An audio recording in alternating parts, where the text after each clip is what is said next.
उनके साथ शामिल थे यहां के मीर जाफर और मीर सादिक। एक एक साजिशी मीर जाफर की शक्ल मेरे दिल के ऊपर लिखी हुई है। वो लोग जिनको मैं मीर जाफर और मीर सादिक कहता हूँ, उन्होंने मिलके ये बैरूनी साजिश को कामयाब किया। मीर जाफर कहना, मीर सादिक कहना, गद्दार कहना, न्यूट्रल कहना, जानवर कहना इसलिए नहीं है कि मेरे अदारे ने, मेरी एजेंसी ने, आर्मी चीफ ने गद्दारी की है। ये इसलिए भी नहीं है कि उन्होंने कोई गैर आईनी, गैर कानूनी काम किया है। ये इसलिए है कि उन्होंने, उनके अदारे ने गैर आईनी, गैर कानूनी काम करने से इनकार कर दिया। अगर वो वाकई आपकी नज़र में गद्दार है, आपकी सोच में गद्दार है, तो फिर आज भी उनसे पस पर्दा क्यों मिलते हैं? आपका सुपा सलार गद्दार है तो माजी करीब में इतनी तारीफों के पुल क्यों बांधते थे आप? अगर आप समझते हैं कि आपका सुपा सलार गद्दार है तो उसकी मुद्दत मुलाजमत में इतनी तोसी क्यों दे रहे हैं?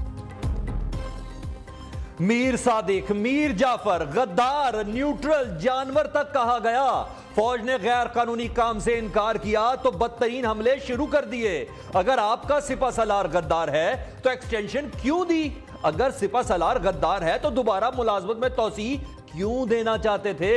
अगर सिपा सलार गद्दार है तो छुप कर उससे क्यों मिलते थे? माजी करीब में आर्मी चीफ की तारीफों के पुल क्यों बांधते थे? लेफ्टिनेंट जनरल नदीम अंजुम ने इमरान खान पर सवालात की बौछार कर दी। कहा हर चीज को गद्दारी और साजिश से जोड़ दिया गया जो तबाहकुन है। फौज और आईएसआई पर संगीन हमले, किरदार कुशी की गई।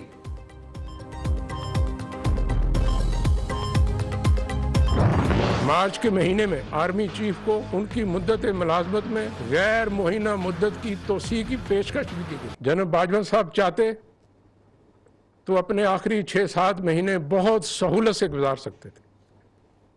वो ये फैसला न करते, अपनी ज़ात को मुकद्दम रखते, आराम से नवंबर में अगले महीने रिटायर होकर चले जाते। ना किसी ने तनकीद करनी थी, ना इतनी गलाजत बोलनी थी। लेकिन उन्होंने फैसला मुल्क के हक में किया, वो फैसला किया जो इदारे के हक में है। उन्होंने इसके लिए अपनी ज़ात भी कुर्बान की। आपको मालूम है पिछले साल से और बिलखुसूस इस साल मार्च में हम पे बहुत प्रेशर आया और मुख्तलिफ तरीके से प्रेशर डाला गया, लेकिन अदारे ने और आर्मी चीफ ने यह फैसला किया कि हमने जो बुनियादी फैसला किया हुआ है कि अपने आप को आईनी किरदार पे महदूद रखना है, हम उससे नहीं हटेंगे। साबिका हुकूमत ने आर्मी चीफ को गैर मुय्यना मुद्दत तक तौसी की पेशकश की। जनरल कमर जावेद बाजवा ने यह ऑफर ठुकरा दी। ये पुरकशिश तरीन ऑफर तहरीक अदम एतमाद से पहले की गई। DGISI ने बड़े राजों से पर्दा उठा दिया। आर्मी चीफ से इमरान खान की खुफिया मुलाकातों की तस्दीक। ऐसा नहीं हो सकता कि रात को आप मिलें और दिन को गद्दार कहें। ऐवान सदर में मुलाकातें बेनतीजा रहीं। आइन से हटकर कोई मुतालबा पूरा नहीं कर सकते। लेफ्टिनेंट जनरल नदीम अंजुम ने वाज़ेह कर दिया। जब मुझे DGISI के लिए इंटरव्यू के लिए बुलाया गया तो पूछा गया पाकिस्तान का सबसे बड़ा मसला क्या है? मैंने कहा मईशत। साबिक वज़ीर आज़म ने कहा नहीं, अपोजिशन सबसे बड़ा मसला है।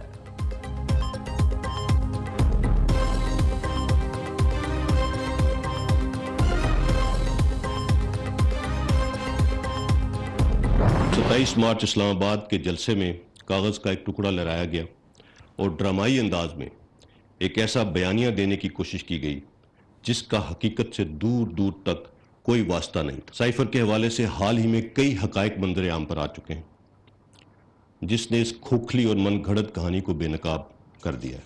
ISI ने बड़े वाजे और प्रोफेशनल अंदाज में नेशनल सिक्योरिटी कमेटी को बता दिया था कि हुकूमत के खिलाफ किसी भी किस्म की साजिश के कोई शवाहिद नहीं मिले। 27 मार्च को जलसे में कागज लहराना हमारे लिए हैरान कुन था। ड्रामाई अंदाज में ऐसा बयानिया बनाने की कोशिश की गई जिसका सच से दूर दूर तक कोई ताल्लुक नहीं है। आर्मी चीफ ने कामरा में साबिक वज़ीरान से खुद साइफर का जिक्र किया।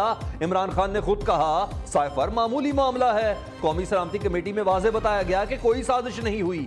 एक सफीर की जाती राय को सियासत के लिए इस्तेमाल किया गया। हकायक ने झूठ को मुकम्मल बेनकाब कर दिया। DGISPR lieutenant general Babar Iftikhar की प्रेस कॉन्फ्रेंस। फौजी क़यादत ने साजिशी गुब्बारे से हवा निकाल दी।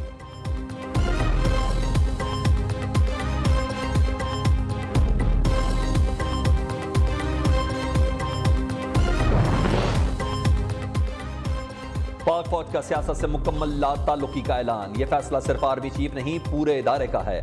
कई दिनों की तवील गुफ्तगू के बाद फौज ने मजमूई तौर पर यह फैसला किया है। नए फौजी सरबराह और आने वाले जर्नैल भी इस फैसले में शामिल हैं। तमाम अफसरान को सियासत से दूर रहने का हुक्म दे चुके DGISI lieutenant general Nadeem Anjum की गुफ्तगू। DGISI ने कहा, जब से इदारे ने फैसला किया है, ज़िमनी इलेक्शन समेत किसी सियासी काम में मुदाखलत नहीं की गई।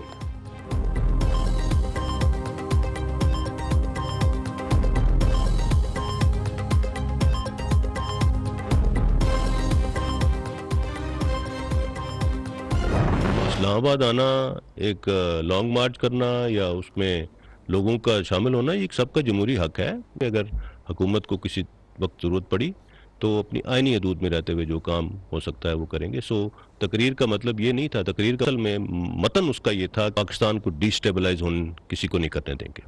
That should be very clear to everyone. किसी जत्थे को दम इस्तेहकाम पैदा नहीं करने देंगे। तर्जुमान पाक फौज का दो टोक ऐलान। मार्च पर एतराज नहीं, मगर इंतशार की इजाजत नहीं दी जाएगी। आईन एहतजाज करने वालों पर कौमी जिम्मेदारियां भी आयद करता है। हुकूमत ने फौज को तलब किया तो हर सूरत अमन व अमान यकीनी बनाएंगे। आईन इदारे में रहते हुए हुकूमत ने जो भी मदद मांगी जरूर करेंगे। DGISPR ने साफ साफ बता दिया। बरतानिया में इतने वजीर आजम तब्दील हुए, कोई शोर नहीं मचा। जब ज्यादा लोग इकट्ठे हों तो खतरा। DGISI और DGISPR का लॉन्ग मार्च से मुतल्लिक सवालों पर जवाब। गिरफ्तारी हुकूमत का इख्तियार है। इमरान खान से मुतल्लिक सवाल पर रद्द अमल।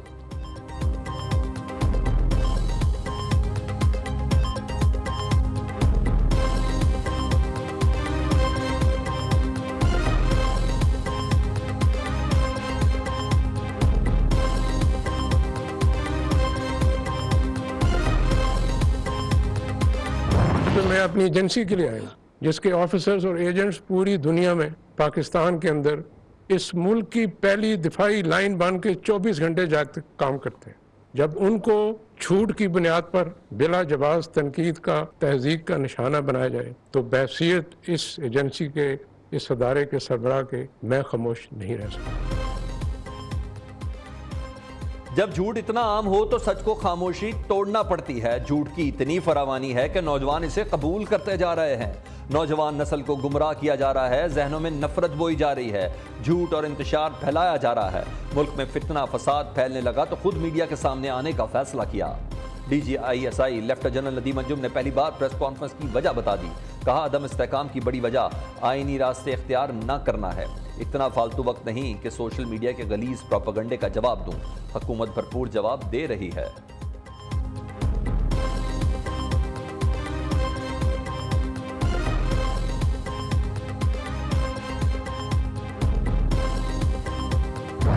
अगस्त 2022 को खैबर पख्तूनख्वा गवर्नमेंट की जानिब से ARY एंकर अरशद शरीफ साहब के हवाले से एक थ्रेट अलर्ट जारी किया गया। हमारी इतला के मुताबिक ये threat alert chief minister Khyber Pakhtunkhwa की खास हिदायत पर जारी किया गया, जिसमें शुबा जाहिर किया गया कि अफगानिस्तान में मुकीम TTP ग्रुप ने स्पिन बोल्दक में एक मीटिंग की है जो अरशद शरीफ को रावलपिंडी और मुलिका इलाकों में टारगेट करना चाहता है। अरशद शरीफ के कत्ल पर निजी चैनल के मालिक सलमान इकबाल को शामिल तफ्तीश करना चाहिए। खैबर पख्तूनख्वा हुकूमत ने 5 अगस्त को अरशद शरीफ को थ्रेट लेटर किस बुनियाद पर जारी किया। वज़ीर आला के प्रोटोकॉल ऑफिसर अपनी गाड़ी पर खुद पेशावर एयरपोर्ट छोड़ कर आए। टिकट की बुकिंग कराची से निजी चैनल के मुलाजिम ने कराई थी। अरशद बाहर कैसे और किन हालात में गए, दुबई से कौन कीनिया लेकर गया, वहाँ किसके पास मुकीम थे, गाड़ी का ड्राइवर अभी तक सामने क्यों नहीं आया। DGISI ने कई सवालात उठा दिए। कहा, अरशद शरीफ एस्टैब्लिशमेंट से राब्ते में थे, वो खुद बाहर नहीं जाना चाहते थे।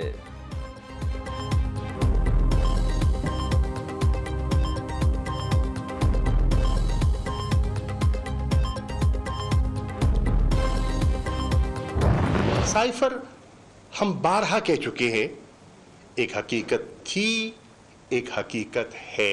ये भी तासुर दिया गया कि हमने अपने सफीर को उनके बयानिए को सियासी मकासद के लिए हासिल करने की कोशिश की। हम कोई ऐसा बयानिया न घड़ेंगे, न घड़ा है जिससे पाकिस्तान को नुकसान हो या पाकिस्तान के ताल्लुकात को, किसी मुल्क के साथ ताल्लुकात मुतासिर हो। साइफर एक हकीकत थी, हकीकत है। PTI बजट शाह महमूद कुरैशी कहते हैं सफीर की बातों को सियासी रंग नहीं दिया, मुल्क मुखालिफ कोई बयानियां नहीं गढ़ना चाहते। असद उमर ने कहा फौज का सियासत दूरी का ऐलान मुल्क के लिए बहुत अच्छा है। फौजी तर्जुमान बताएं इमरान खान ने कौन सा गैर आईनी मुतालबा किया है। फवाद चौधरी बोले DGISPR की प्रेस कॉन्फ्रेंस से धचका लगा, जवाब नहीं दे सकते। फौज के साथ सियासी क़यादत और अवाम की इज्जत भी जरूरी है। शेख रशीद ने कहा राना सनाउल्लाह सुन लो, इस्लामाबाद किसी के बाप का नहीं।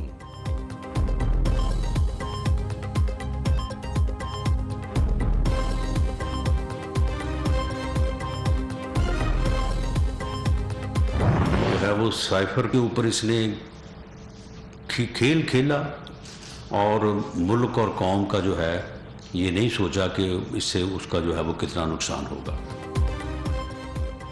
इमरान खान एक नासूर की शक्ल इख्तियार कर चुका, इसका गलीज तरीन चेहरा आज मजीद खुलकर सामने आ गया। अब ये फितना मजीद बेनकाब होगा। अरशद शरीफ के कत्ल के तानेबाने इमरान खान और सलमान इकबाल से मिलते हैं। वजीर दाखिला की प्रेस कॉन्फ्रेंस, कहा जो इमरान के गैर आईनी मुतालबात माने वो ठीक, जो इनकार करे गद्दार। मार्च को इस्लामाबाद दाखिल नहीं होने देंगे।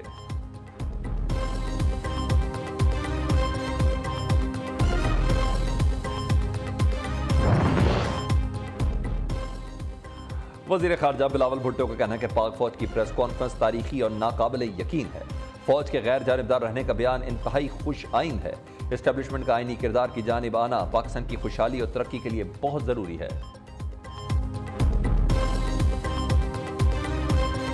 इमरान खान जो है वो इस वक्त कौम को एक ऐसे मोड़ पे ले आया है जहाँ पे सिर्फ और सिर्फ जो है हर चीज़ का महवर जो है उसका ज़ाती इक़्तिदार। खुदा का खून जो है हमारी रियासत के लिए, हमारी कौम के लिए एक रेड लाइन है, उसको क्रॉस ना करें।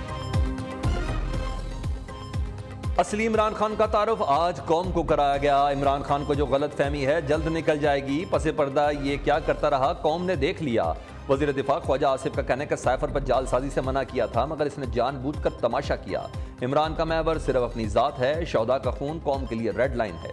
ये तमाम हदें पार कर गया। खैबर पख्तूनख्वा हुकूमत बताए अरशद शरीफ को थ्रेल लेटर क्यों जारी किया।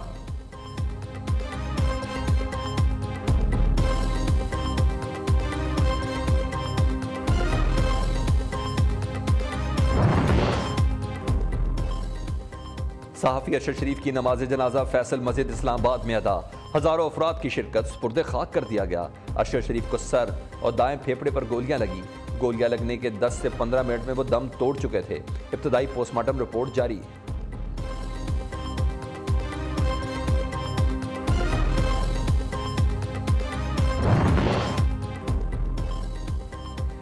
इदारे भी इस फितने की नफरत के खिलाफ फट पड़े। कौमी इदारे इस वक्त सामने आते हैं जब रियासत को खतरा लाहक हो। हमने भी तनकीद की लेकिन रियासत के लिए खतरा नहीं बने। इमरान खान की सारी सियासत झूठ पर मबनी है। मौलाना फजलुर रहमान ने कप्तान का लफ्जी रिमांड ले लिया। PDM सरबराह बोले लॉन्ग मार्च से हुकूमत को खतरे का सवाल ही पैदा नहीं होता। ये पाकिस्तान को पांव पर खड़ा करना नहीं होने दे रहा।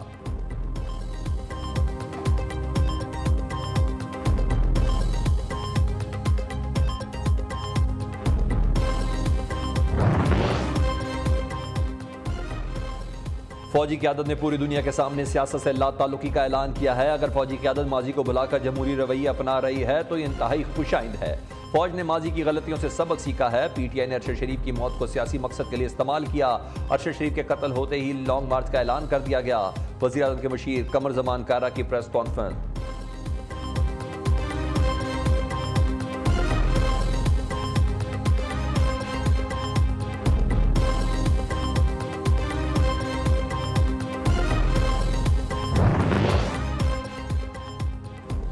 PTI का लॉन्ग मार्च कल लिबर्टी चौक लाहौर से शुरू होगा। तैयारियां जारी।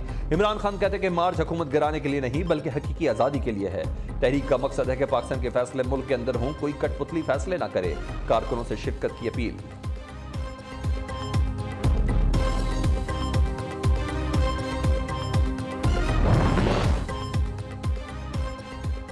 कानून हाथ में लेने वालों के साथ सख्ती से निपटा जाए। वज़ीर आज़म का वज़ारत दाखिला और दीगर इदारों को हुक्म, अमन अमान यकीनी बनाने के लिए तमाम मुमकिन इक़दाम किए जाएँ। शहबाज शरीफ की आला सतह इजलास में हिदायत। अपोजिशन लीडर पंजाब हमजा शहबाज कहते हैं लॉन्ग मार्च का असल मकसद मुल्क में फितना और फसाद बर्पा करना है। मुझे इस मार्च के अंदर खून ही खून, मौत ही मौत और जनाजे ही जनाजे नजर आ रहे हैं और वो जनाजे दिए जाएंगे और मैं अपने मासूम पाकिस्तानियों को किसी कुछ चंद लोगों की साजिश के तहत नहीं मरने दूंगा। अपनी आखिरी वक्त तक कोशिश करूंगा कि ये लाशों का और खून का खेल इस मुल्क में बंद हो। लॉन्ग मार्च में खून ही खून, लाशें ही लाशें नजर आ रही हैं। मासूम लोग किसी की सियासत के लिए इस्तेमाल ना हो। लाशों की सियासत अब बंद होनी चाहिए। फैसल वापडा की तहलका खेज प्रेस कॉन्फ्रेंस। अचानक प्रेस कॉन्फ्रेंस पर कई सवालात उठ गए। पीटीआई रहनुमा और फैसल वापडा में लफ्जी जंग जारी। बागी रहनुमा की पार्टी रुकनियत मअतल।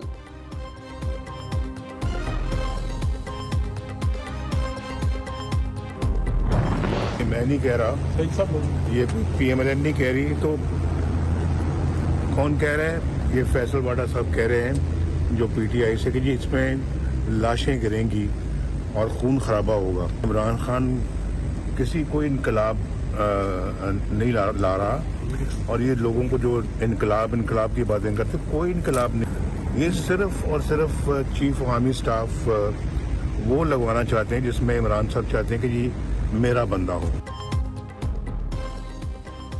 इमरान के अपने साथी फैसल वापडा ने भी कह दिया कि लॉन्ग मार्च खूनी होगा। लिख लें, लॉन्ग मार्च फ्लॉप होगा। नवाज शरीफ को यकीन। साबिक वजीर आजम का कहना है कि इमरान खान का लॉन्ग मार्च मर्जी का आर्मी चीफ लगाने के लिए है। यह इनकलाबी नहीं, झूठा आदमी है।